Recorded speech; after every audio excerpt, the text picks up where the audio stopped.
Welcome to MMA on the Rocks. My name is Bill Welker. You are listening to episode 308 of the podcast, unless you're joining live on Facebook, Twitter, or YouTube. Tell you the truth, I don't even know if the podcast goes live on Twitter anymore. It says I'm streaming there, but I don't know. You guys let me know if you watch on Twitter. I don't even know what that experience is like. I don't recall really seeing live videos on there, but this platform tells me that we're live on Twitter, so I guess we are. If you want to know when the show goes live, follow on one or all of those platforms. Turn on your notifications so you know when the show is live, like right now. Today is Sunday, March 26th. Wow. March came and went, huh, folks? It was a month just kind of blew by, in my opinion, anyway. Good MMA over the weekend, UFC San Antonio. I had a fun weekend myself. Got to do a little more training than usual. I was working with the competition team at Gracie Baja, Clearwater. And they're getting ready for a competition that's like EBI rules. So for those of you who don't follow jiu-jitsu, the Eddie Bravo Invitational is a pretty popular jiu-jitsu tournament or match style. They do a 10-minute round, and if nobody wins at the end of the round, there's no points. They do like an overtime where you start on the back of your opponent, or you start with an armbar in the armbar position, and then one person has to escape while the other person tries to submit them. So, and then whoever escapes the quickest wins the match, or whoever gets the quickest submission wins the match. It's a pretty cool format. So I went there to work on some wrestling with them, and it was a lot of fun. We did like line drills, where all the people competing had to be in the middle, and we would Shark Tank them, keep bringing in fresh people to get on their back or get it, and try and submit them as quick as possible. It was a lot of fun. Anytime you do something that you're used to doing in just like a different way, put a different spin on it, it's always a good time. So shout out to Professor John Keller over there at Gracie Baja Clearwater. Always a great time training with those guys there. And I think they're going to do very well in their tournament in a few weeks. So there was that. And then Saturday morning at MJM Muay Thai in Clearwater, I got to attend a Muay Thai seminar by Crew Mark Delagrati, who is the owner and operator of City of Tong, Boston. For those of you who, maybe are newer to the sport, you may not know who Mark Delagrati is, but he was one of the first well-known coaches in MMA. Like when it started, we didn't know who the coaches were. We didn't even know if there were coaches. These guys would just like all get in a room together and beat the shit out of each other and then show up to fight for money. And that's just kind of how it went. Guys, like there were gyms like the Lions Den gym, Ken Shamrock, and Team Quest had formed like a little while later with Randy Couture and Dan Henderson. But so Mark Delagrati was one of the first well-known coaches. He coached a lot of great fighters like Kenny Florian, Marcus Davis, the Irish Hand Grenade, Jorge Rivera, a lot of really great fighters. So he's my Muay Thai instructor's instructor. So pretty much all the Muay Thai I've learned has trickled down from him in some way, shape, or form. I've been training at MJM or, with Matt McCusker for 5 years now. But this was the first time I got the opportunity to meet Mark Delagrati, and he did a great seminar. It was a lot of very basic techniques with very elaborate details. So things that you do, you might do 100 times in a given week, but you just never thought about the little tweaks. So it was great. It was really informative. He puts on a great seminar. He's funny. He's a fast talking Italian guy from Boston. So, lots of swearing, lots of innuendo, and it was a great time. He did about 2.5 hour seminar. So it was great. Got a good workout in on a Saturday and learned a few things as well. So shout out to Mark Delagrati. Appreciate you coming down to Florida, and I'll see you again next time you're in town. It was a good time.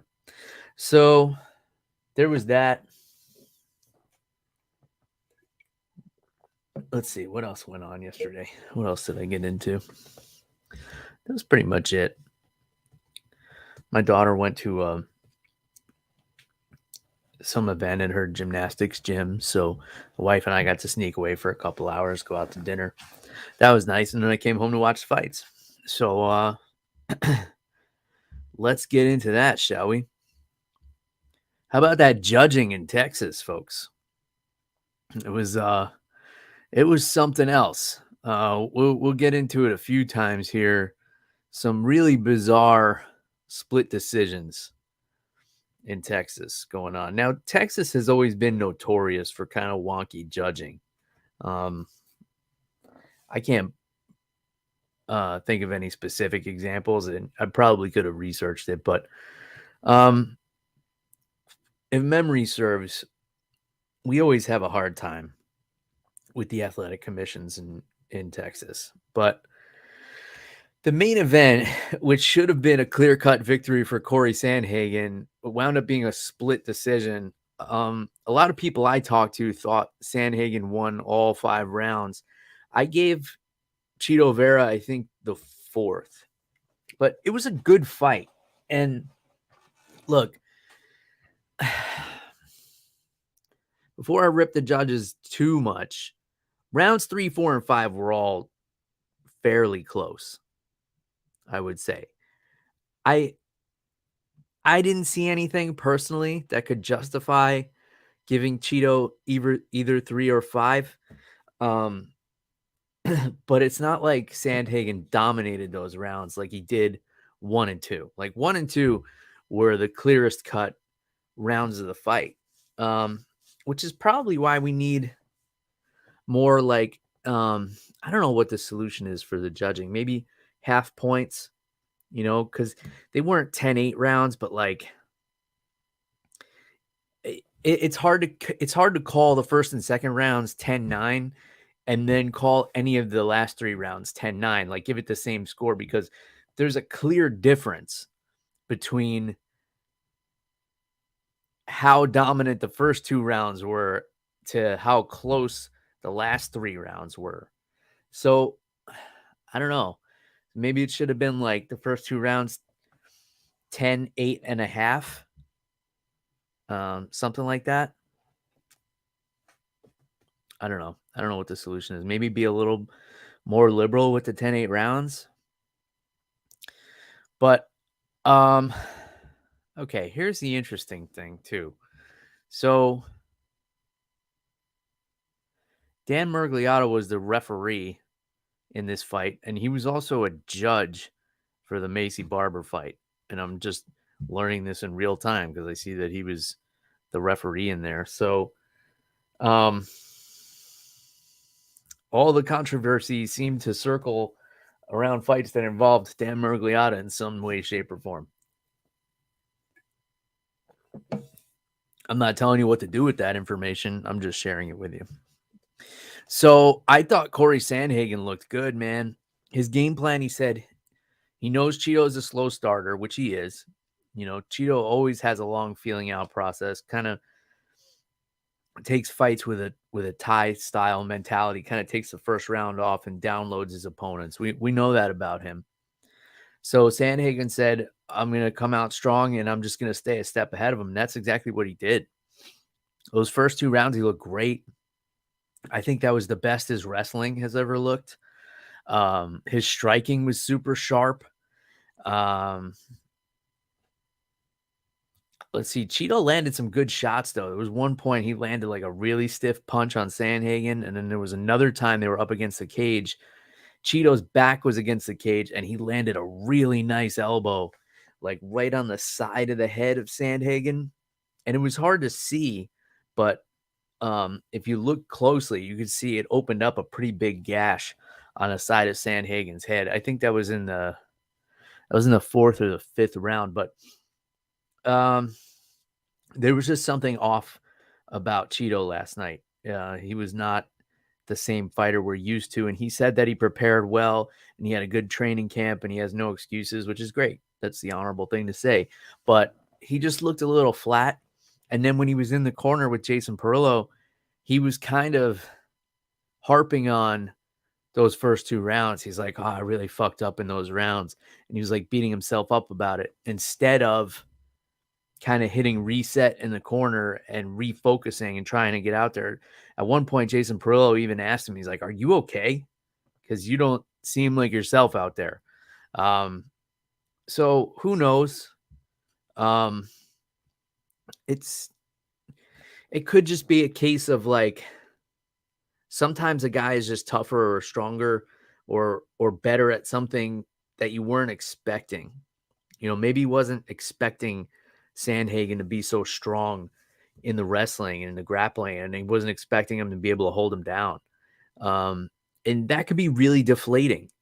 You know, if a fight is harder than you think it's going to be, that's one of the toughest things to overcome mentally, because you get stuck in your own head like, oh, I can't believe this guy's so much stronger than me. I didn't think he would be this strong. I didn't think he would be able to hold me down. And then, you know, by the time you refocus, you know, you're down 2 rounds. It seemed like a little bit of that fire came back in Chito in the fourth round, which I thought he won. But for the most part, you know, Sandhagen just had a masterful performance. He was moving really well. He was getting out of the way with a lot of really great lateral movement, spectacular footwork. You know, he wouldn't stand right in front of Chito, but he wasn't running from him either. He was staying right in the pocket, and he was just moving side to side really well. His level changes were awesome. His takedowns were awesome.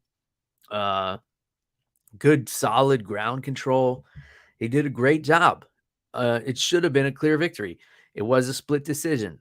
One judge gave the fight to Chito Vera. I don't know what the fuck that judge was watching. Like, everybody knows Chito lost. Chito knows Chito lost. Okay? I don't know, man. I don't know what the answer is. Like, should there be some kind of...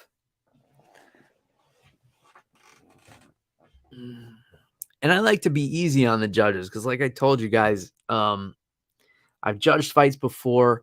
It's very high pressure. The crowd was rooting for Chito quite a bit. I guess some of that could seep in, but I just can't see how you will award the fight to anybody but Sandhagen. So the good thing is 2 of the judges had their heads screwed on right, and they scored it properly. I think, was there even a 50-45 in there? I don't recall. I didn't. I turn the sound on and off. I tend to. Like, I'll turn it up when they're talking in the corner, and then I'll kind of turn it back off when the commentary's going. Okay, I got an Imperial Stout here from local brewery Crooked Thumb. So they release every year they release beers that taste like the popular Girl Scout cookies. So this one is chocolate peanut butter. So it's like the I think tagalongs they're called. It's an Imperial Stout brewed with roasted peanuts, cacao nibs, and vanilla.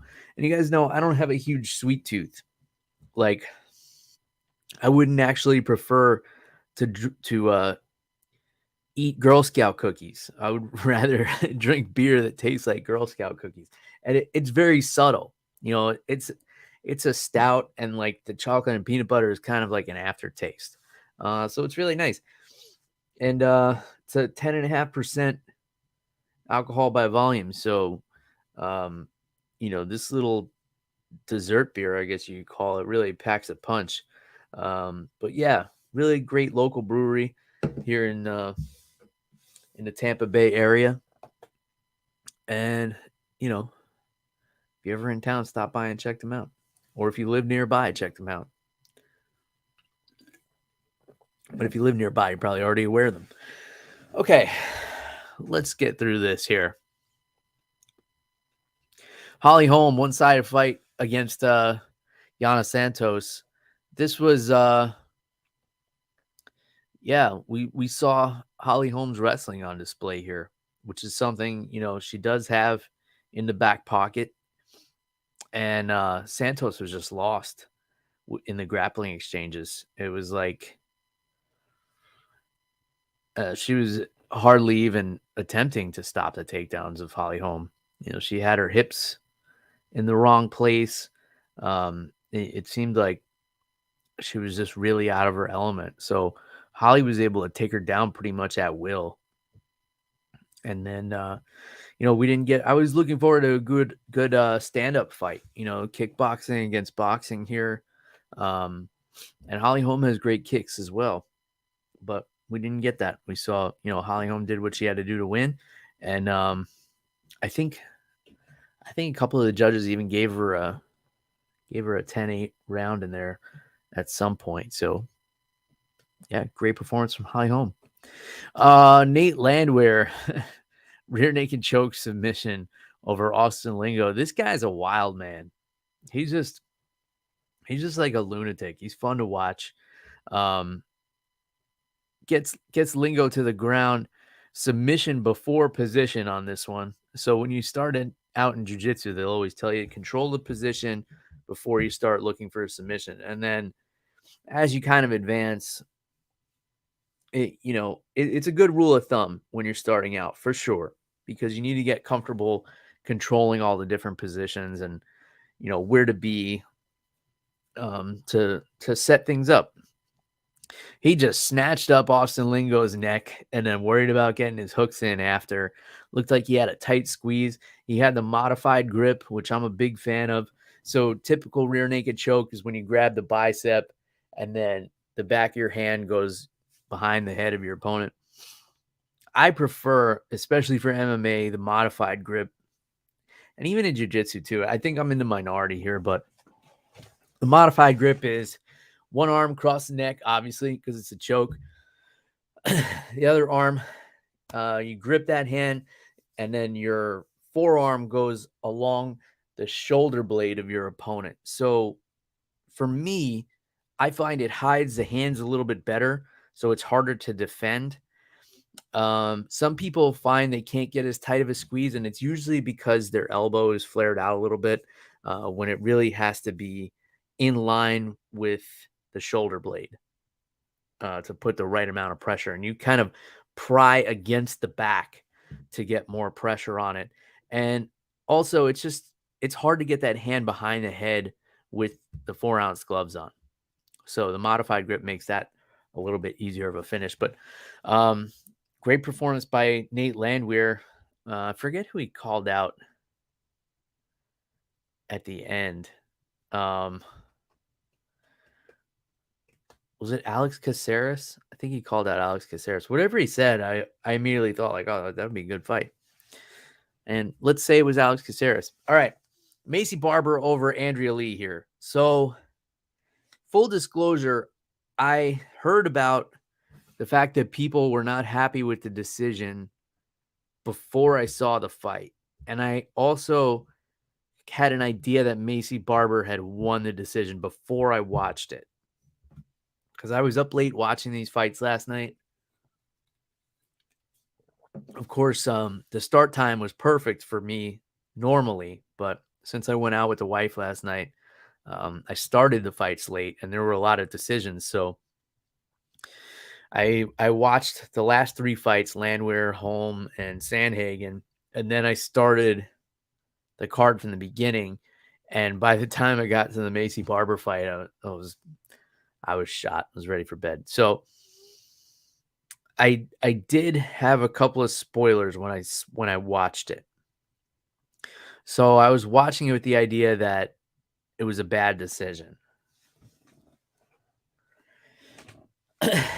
So Dan Miragliotta was the judge who gave it 30-27 to Maycee Barber, which is pretty obscene. It was pretty clear that Andrea Lee won the first round. So off the bat, you have to give it to her. Although Maycee Barber did land that big elbow I believe it was at the end of the first round. There were like little moments in each round that Maycee Barber had, but it didn't justify her winning all 3 rounds for sure. Thought Andrea Lee won the first round, clear as day. I think I gave the second round to Maycee Barber and then the third round to Andrea Lee. And Maycee Barber had taken more damage at the end. So it was close.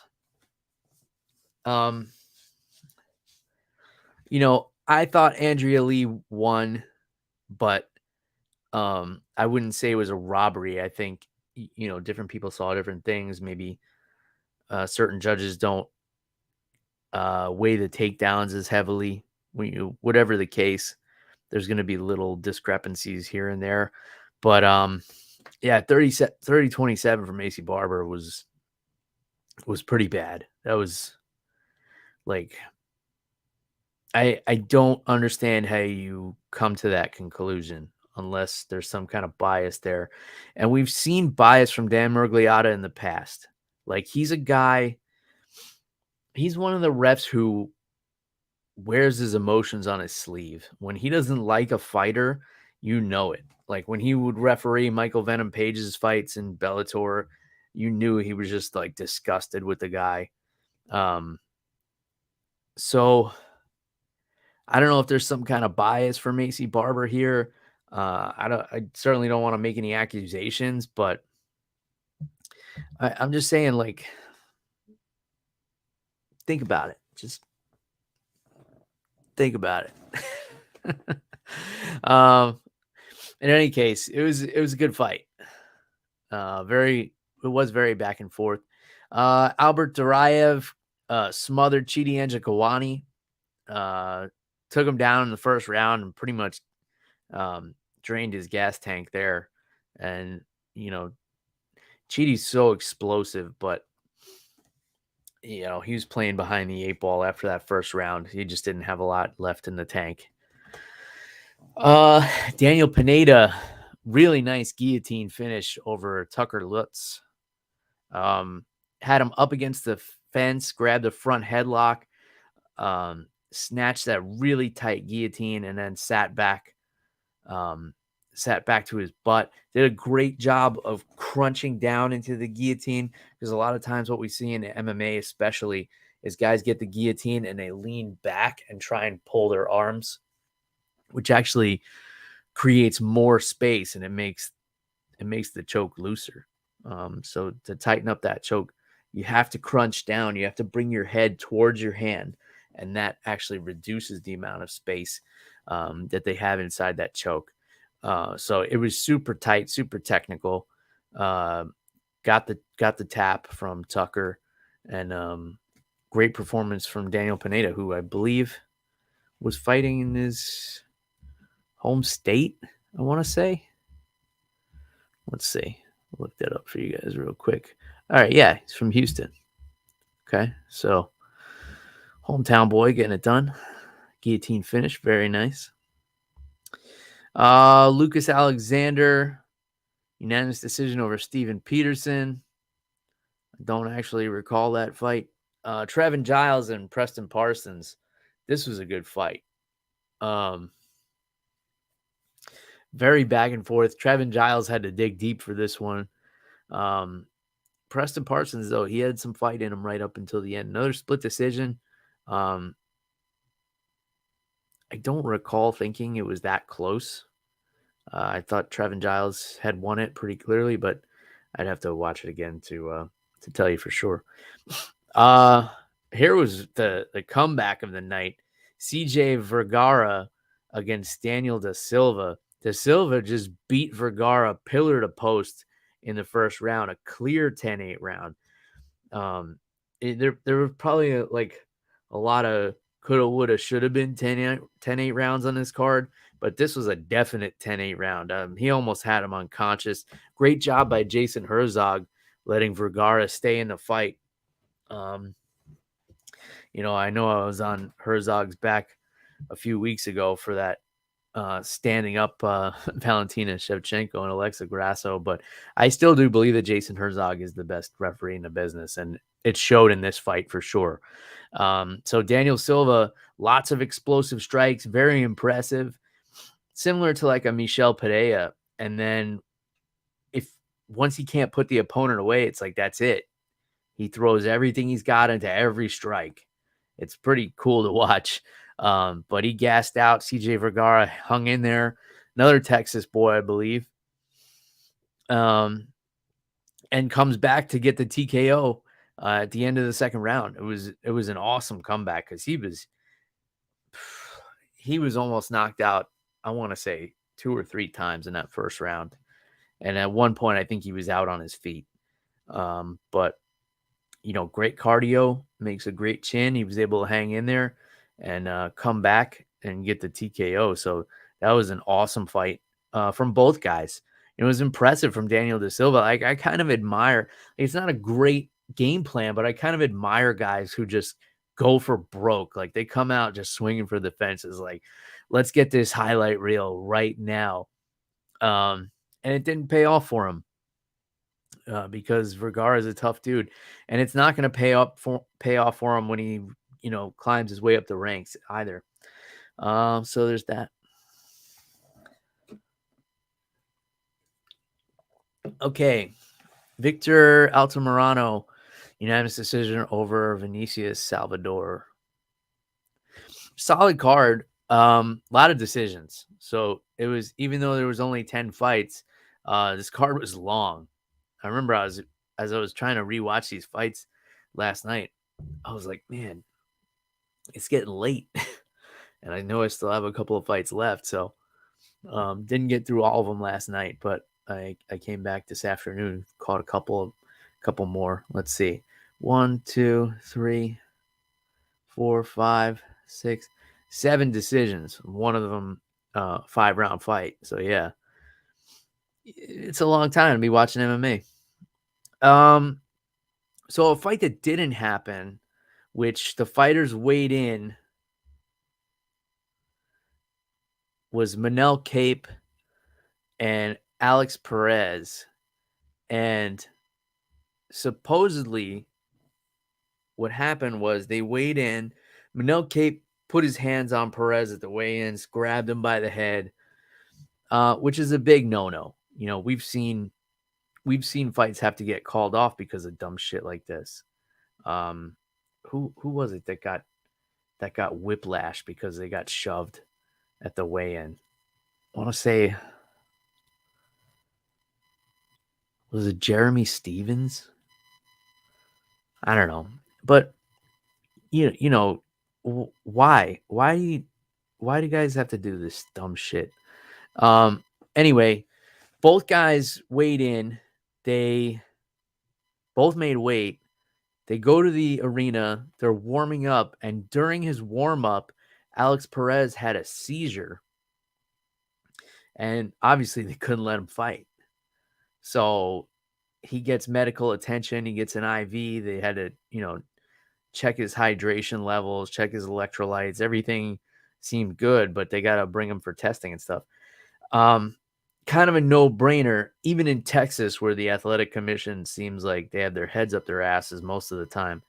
Even in Texas, you can't let the guy fight. Like, he just had a seizure. You can't let him go out and get punched in the head. I'm not a doctor, but even I know that's not a good idea. Anyway, Manel Kape completely lost his shit. And I don't know what the backstory is between these guys.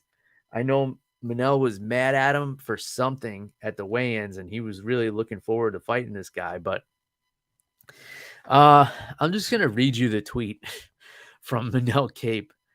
He says, "A coward will always be a coward," and then he posted a screenshot of like a Word document. Inside me, I felt that he would not have the courage to face me. Our energies were totally different, and I knew that he did not want to be here. He did not want the same as I wanted, and it was notorious the fear that emanated from him. Okay, some kind of AI Google Translate error going on there, I guess, because that doesn't make a whole lot of sense to me. But I was surprised to see him getting on the bus, and I really thought we were going to fight. Even after grabbing him by the neck and giving him some good slaps in the chest in the meeting room. So, like, we basically confessed to assault there.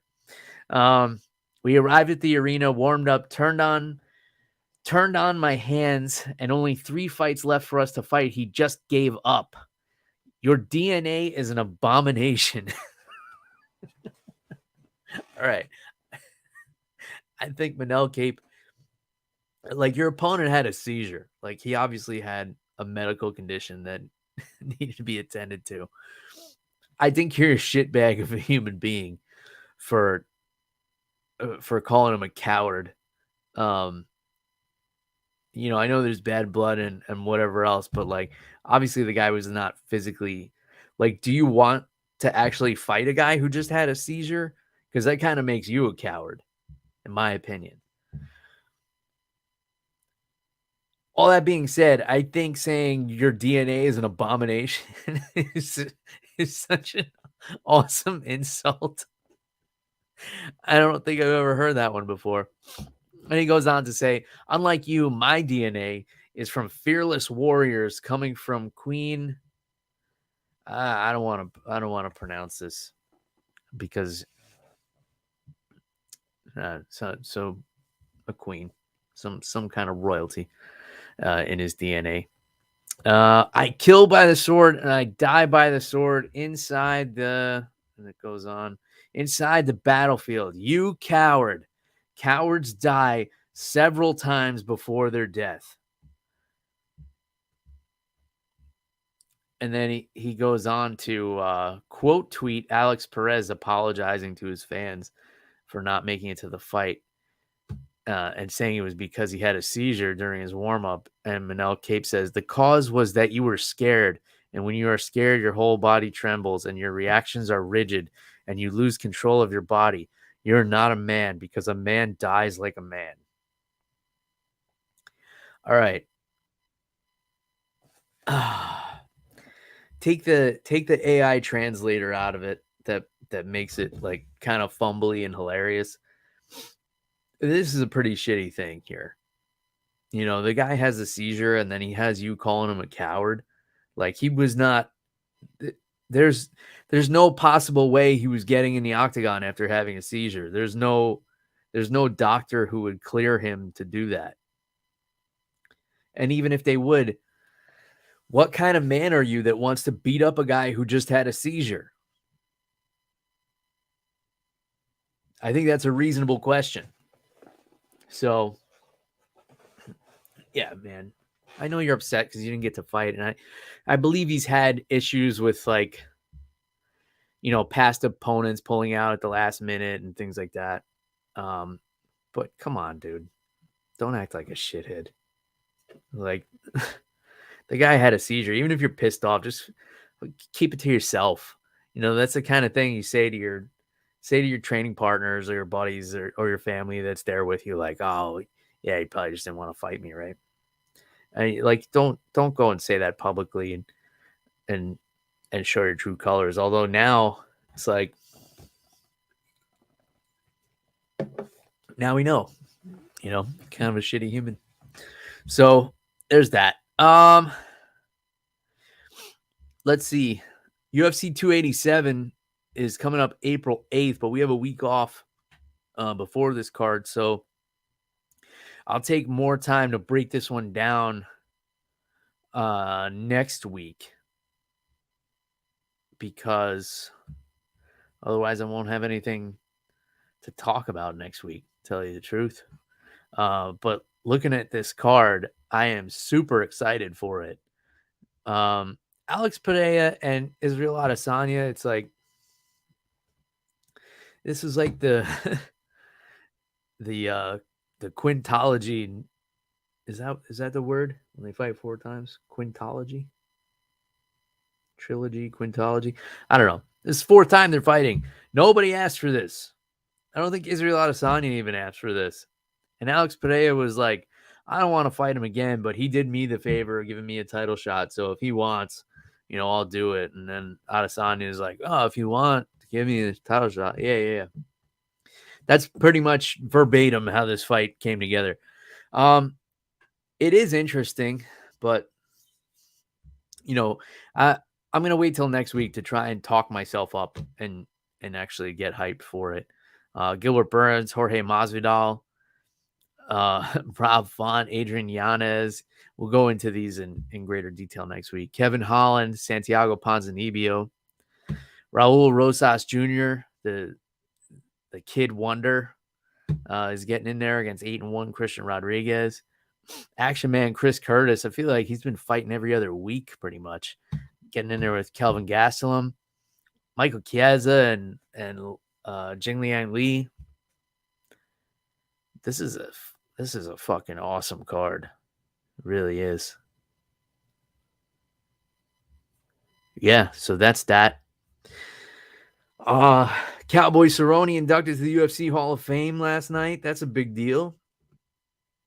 What can I say? Cowboy Cerrone is a legend. The fans love him. The organization loves him. It's kind of a no-brainer. He was going to make it to the Hall of Fame. The guy, he put on so many exciting fights. He answered the phone every single time. Never was pulling out of fights. Would fight guys last minute, which put a damper on any chance he had at making a title run. But I don't think he cared. I think he just lived to entertain and he loved to fight. The dude just he's just an all-around like modern day cowboy is exactly what he is. So congratulations. I'm out of beer, but I got some whiskey here. Don't worry, folks. I have backup. You never have to worry about me running out of booze. But cheers to Donald Cowboy Cerrone making it to the UFC Hall of Fame. Thanks for all the fantastic memories. Man, what a fighter that guy was. Just an epic finisher.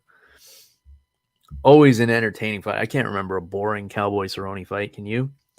If you can, keep it to yourself. All right, if you want to grab some MMA on the Rocks merchandise, I know it was a short show this week, but, it was a short card and no card next week. I want to leave some stuff to talk about next week. So there's that. You can get some merch from our friends at Team Reaper. Reaper1.co is the website. You can use the promo code MMA Rocks 10. Save yourself 10%. We have tank tops, hoodies, and T-shirts. I don't think you'll be needing the hoodies for much longer, depending where you live. I was just up in New York. It was in 30 degrees or so, but I don't think it'll be like that for much longer. Maybe if you're up in Canada, any of my friends up in Canada need a hoodie, grab yourself an over the top under the influence hoodie, or grab anything you want off the website. You could still use the promo code. You need some training gear or a new bag or new gi. They got it all. And that's all I got for this week, folks. So until next time. Cheers, everybody. Goodbye.